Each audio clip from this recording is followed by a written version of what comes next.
Gurin Awards. It's the IGR Oscars, so to speak. But as an IGR alum and former IGR staff member, I'm happy to be here to celebrate Commencement Week with its mixture of enthusiasm and apprehension for all graduates. As IGR facilitators, you've experienced one of the finest social justice education programs in higher education. And it's wonderful that you're here celebrating your accomplishments today, but also doing so in community. And as part of the broader community that you are a part of now, and I hope you'll continue to engage with, that I hope to address.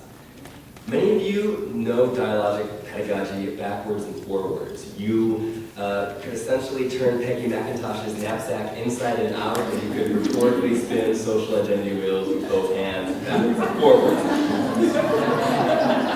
Don't undervalue the fact that you have distinguished skills and intercultural competency in dialogue facilitation. I also, today, want to address the looming question and all the excitement and anxieties that come with it of what happens next after IGR.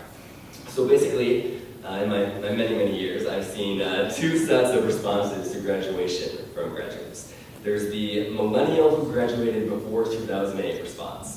Which can be summed up as, oh my gosh, work is going to be amazing, I'm going to love my job, it's going to be like going to summer camp every day, I'm going to work at 4 NGOs, build my own startup, open a part-time microfinance institute in Ipsy with Taryn and Patrick, be a social media marketing director, save the world with my music, and retire by 40.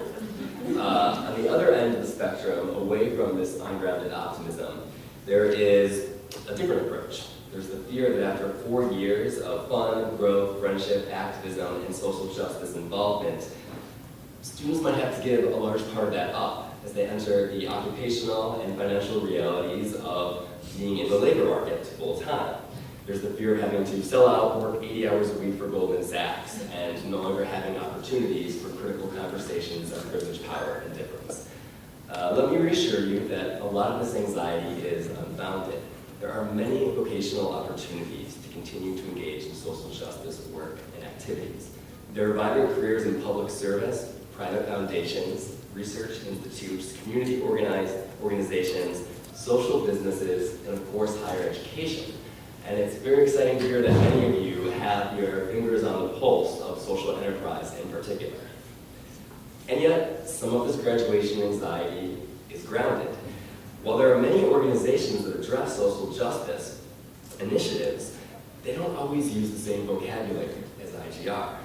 Many organizations advance social justice at the institution level, but their efforts at the structural and individual level have much to be desired. There are, in fact, for-profits that have great impact on social equity. There are organizations where you can be profoundly impactful in pro bono work on the side. And there are nonprofits that are at best ineffective or self-serving, to say the least. There are also jobs that sound fantastic on paper and as advertised on idealist.org, but may not pay a living wage. Very rarely will you come across a job that will have social justice in the title. I think Charles Bailing, the old co-director of IGR, used to boast that only when he was at IGR as co-director did he actually finally have social justice in his job title. I want to give an example that one of my mentors at Amnesty International had spent 6 years working in corporate law before she began her work doing advocacy for refugee populations. And those 6 years were one of the best years in her life as they set her up for being able to do what she wanted to do and to be standing on a firm financial foundation. At different stages in your career, your social justice pursuits might be vocational or they might be avocational. Avocation refers to passions and pursuits outside of your occupation. The nature and extent to which you engage in social justice will shift. And as a wise sage and activist who couldn't be here today, former DJ Mercury at Necto Ballroom, Roger Fisher. Yeah, a little known fact, he used to be the DJ at Mercury from 1986 to 1990. Google DJ Mercury, your mind will be blown. Quote, DJ Mercury Fisher. Joe Person, when I was younger, I used to think of social justice as a sprint. I had the urgency to do as much as I could as fast as possible. Every second mattered. And I saw those who did not share my frantic pace as somehow complacent in the system or morally aloof. When I got older, I realized I was going to burn out. And I saw that social justice was more like a long-distance race. Then, I saw it as a marathon. And finally, I now see it increasingly as a relay race. At different points in the race, at different points in your life, you might be in possession of the baton, you might be on the sidelines cheering, you might be coaching people who are running the race, or taking a well-deserved and necessary rest. All actors serve their purpose on the mosaic of social justice at every point in this relay race. So with that in mind, I want to congratulate you again. You are shortly going to become college graduates of a major American university in 2014. And within that one sentence, you now have a new social identity as college graduates. There's tremendous privilege, power, and agency within that social identity. Indeed, consider each stage in your life and career what impact you can make in whatever context you're in, whether that's institutionally working for social change or finding yourself working a job to meet certain domestic and financial necessities. I want to end by emphasizing the importance not just of the content of IGR, but also, as Mark Chesler alluded to, its emphasis on connectivity, because I want to encourage you all to stay in touch with people to your left and your right in this room. IGR is a great program, not only because of its content, but because of its emphasis on relatedness. We had an alumni event in Chicago a few months ago, and it was fascinating that there were people who were 5, 10, 15, 20 years out of the IGR program. Many of whom had never met each other before. We had an instant bond and instant connection.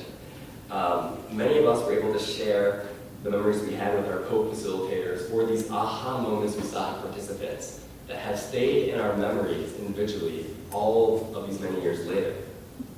To borrow from the discourse of neuroscience, and forgive me, Maya, for totally being reductivist here, IGR's pedagogy seeks not only to engage our rational neocortex, but we form deeper limbic connections to other people. These emotional connections are formed across identity groups. And in IGR, relatedness is both a goal in and of itself, is both a means to an end and an intrinsic goal in and of itself.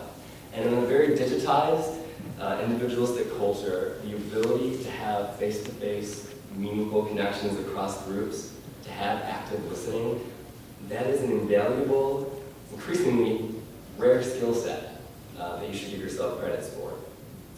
So today, the IGR Oscars, congratulations all around. And I'm going to end with a message from the 2 IGR alumni co-chairs who could not be here today, but send me their dues. This is from Stacy Daniel Summers and J. Patrick Howe, alumni co-chairs. Congratulations on your graduation from the University of Michigan. During your time at U of M, you have educated yourselves and others about important issues that greatly impact our world.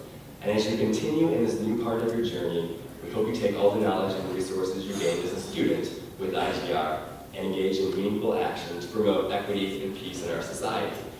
You will not be alone in this work. The Program on Intergroup Relations Alumni Committee seeks to connect IGR alums across the world and provide space for continued dialogue, action, and support. Please consider joining the IGR Alumni Committee to help with programming that provides us with the structure to stay connected. They provide an email address we'll be sending out, and also keep in touch with LinkedIn, Twitter, and Facebook. And Stacy and Brandon say thank you so much for your commitment to social justice at the university. Stay in touch and forever go blue.